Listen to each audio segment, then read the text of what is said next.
Well, good morning, everybody. Let me make sure my sound's up. No, it isn't. Of course not.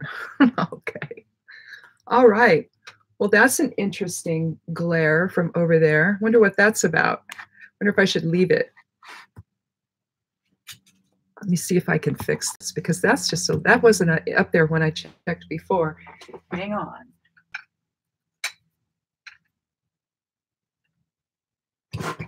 How about that? That's better. Okay. All right.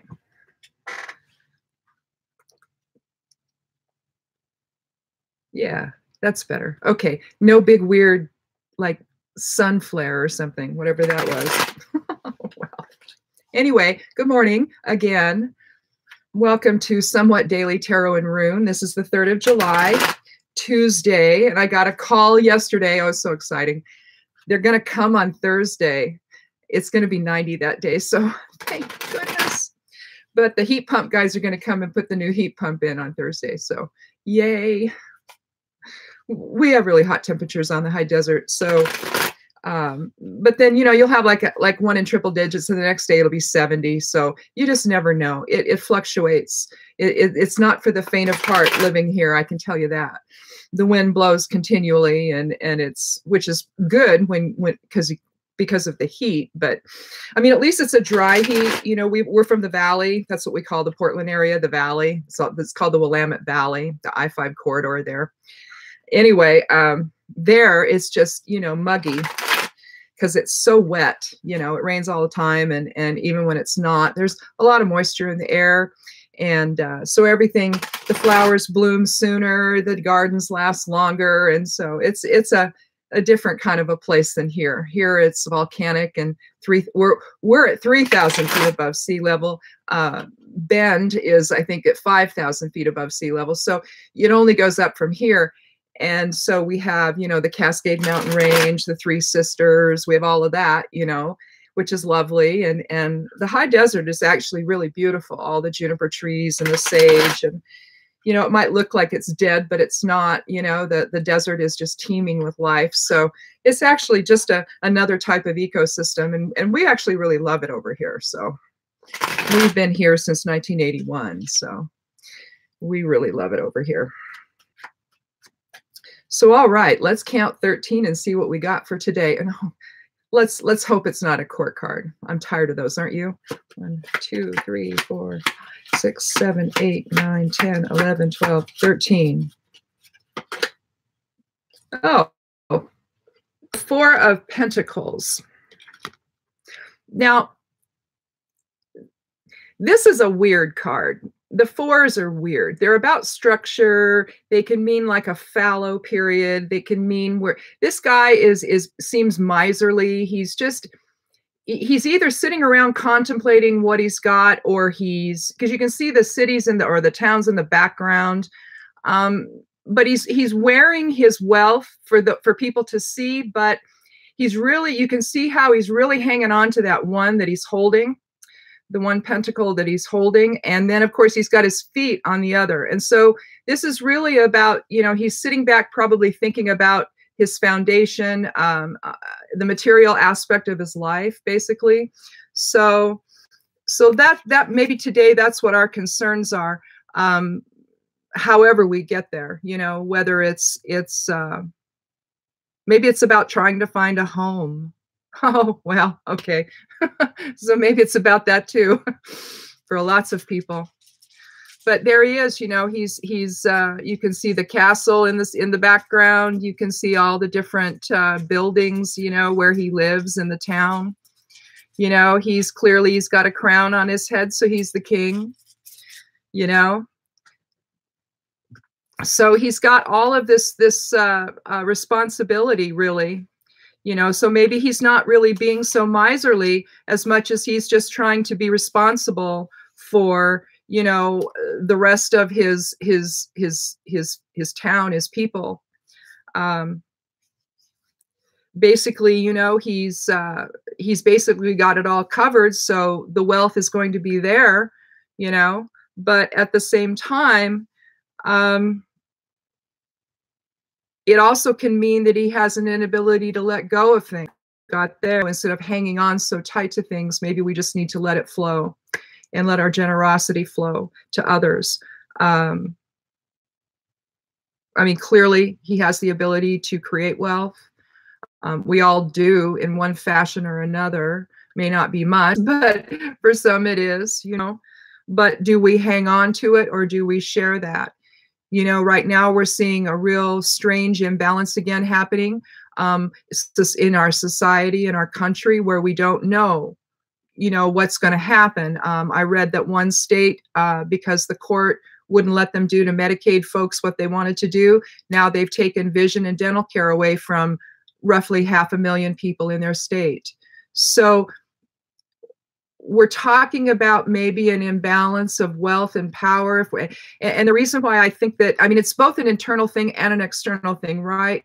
Because you've got, you know, the village or the city or the kingdom behind him, and he's either going to protect it for on behalf of everyone, or he's going to protect it for himself. And so that's what we need to, I guess, maybe think about today. Are we in service to self or in service to other folks as well? Because, you know, when we give to others, that's good for us. You know, that's a positive thing.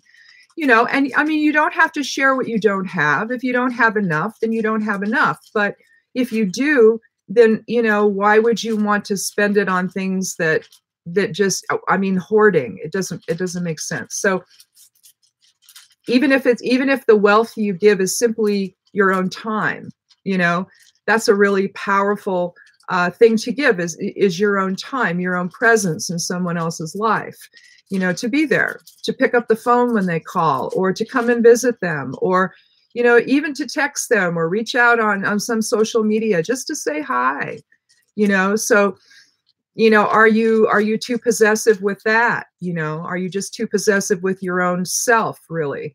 You know, or are you there for other people? So it doesn't have to be necessarily about money or things. It can simply be about your own time. And here, the rune itself is Ingwas, or Ingus, however you want to say it. Depends on how you want to write it too. This can be drawn this way. It can also be drawn as two X's on top of one another. This is about our genetic, well, it's about invoking the desire within for expansion, really, is what this is. It's a really good an example. This particular, no, oh, there's the Helm of Awe. There's Hecate's. Well, anyway, you see how you can do a bind rune. All right, that's Birkenau. This has got Uruz in it. It's got Fehu in it. It's got, and it's got Birkenau in it. But you could also have, you know, if you went ahead and drew this down here and this down here and this down here and this down here, then you'd have Ingwas. Well, anyway, so that's what it would look like in a bind rune. Well, I did one for gardening, because basically, and so I have those little. Uh-oh, it looks like maybe my connection's unstable. Uh-oh. I hope this is all right. They're trying to reconnect.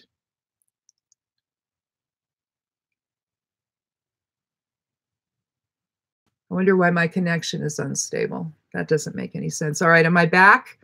Am I back? Hopefully I'm back. We'll see. Hopefully this works. I don't know. The little yellow sign was up there saying your connection's unstable. So I don't know what happened there. I'm sorry. But anyway, about Ingus or Ingwas, it's about releasing energy suddenly. So maybe we need to release. This is saying let go of things. We want a successful outcome. This is also about what we should be contemplating or what we should be thinking about. It overcomes illusions. It's about it invokes inner energies. But honestly, I think that if we're talking about the energy for expansion or invoking the desire within, what is that desire? Is it the desire to hang on to things, or is it the desire to allow that to be for everyone? Whatever that is. I think that's really what this is saying. You know, we can hold on to our wealth, we can hold on to what we have to give to the world, or we can offer it and understand that we're all here to create this wonderful world that we live in. It's a collective choice that we make. It's almost like everyone here on this planet is part of one big collective soul group that's come together in agreement to make all this be. So what are we going to make that happen today? What will we make come into fruition? What will we manifest today? You know, is it going to be something that just stays with us? Or is it something that's going to offer to others, something that's positive and wonderful and creative and that actually makes a positive contribution to other people's lives? So hopefully this thing didn't totally mess up too much, but I think we'll go ahead and stop it there just in case it does it again. Hopefully people, if you're watching, you stayed with it. If you'd like, I did a monthly tarot. I do monthly tarot every month, along with other. I don't write every single day, but sometimes I do. Over there on the blog, Stepping Aside, and over at imsteppingaside.com if you want to check that out. Today or tomorrow, I'll upload the geomancy reading for the month. I've got that in process at this point, but I've got some other things I've got to do. So I'm going to get that done either today and upload it tonight, or I'll do that tomorrow. But tomorrow's the 4th of July. So I won't be here for tomorrow. I'm just gonna spend some time with my husband, and also the next day the heat pump is gonna get installed. So I won't be doing anything that day because they're gonna be here at 7:30 in the morning, pretty much all day. So I'm not gonna try and do this, but I will be back on Friday. So have a nice holiday. Stay cool, and blessed be.